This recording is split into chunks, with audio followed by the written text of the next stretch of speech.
Pierre Palmade verrait-il enfin la lumière au bout du tunnel? Hospitalisé à la suite de son accident du 10 février, il est passé de l'hôpital Paul Brousse à Villejuif au CHU de Bordeaux et travaille maintenant sur sa sobriété. Le comédien lutte contre de nombreuses addictions, parmi lesquelles celle à la cocaïne. Dans Dites à mon père que je suis célèbre, l'ancien partenaire de scène de Michel Larocque révélait avoir expérimenté ses premiers déboires avec la drogue dès la vingtaine. Pierre Palmade a, tout au long de sa carrière, tenté de guérir ses démons en alternant les planches et les centres de désintoxication. Sans grande réussite. Cependant, cette fois-ci, quelque chose a changé. Depuis quelques semaines, il me semble serein. Il est même souriant, très sympa avec le personnel, a confié une source à Voici.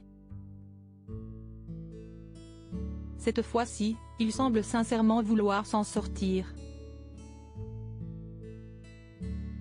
Il refuse même les cigarettes qu'on lui propose, car il sent que n'importe quel produit pourrait le faire replonger. Le souvenir de cet horrible accident, qui a gravement blessé un homme de 38 ans, son fils de 6 ans et sa belle-sœur âgée de 27 ans, qui a perdu l'enfant qu'elle attendait dans la collision, hante toujours le comédien.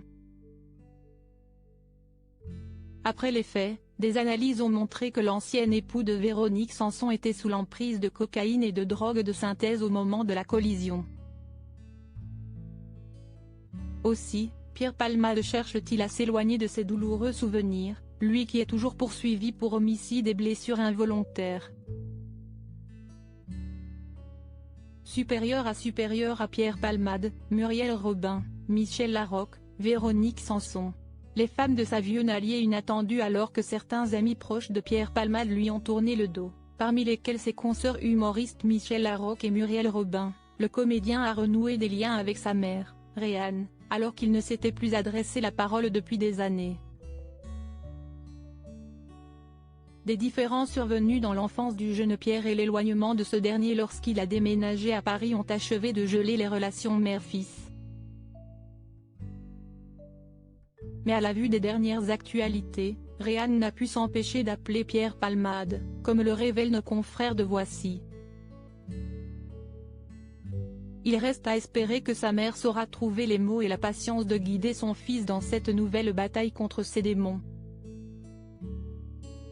Article écrit en collaboration avec 6 médias Crédit Photo, Coadic-Y.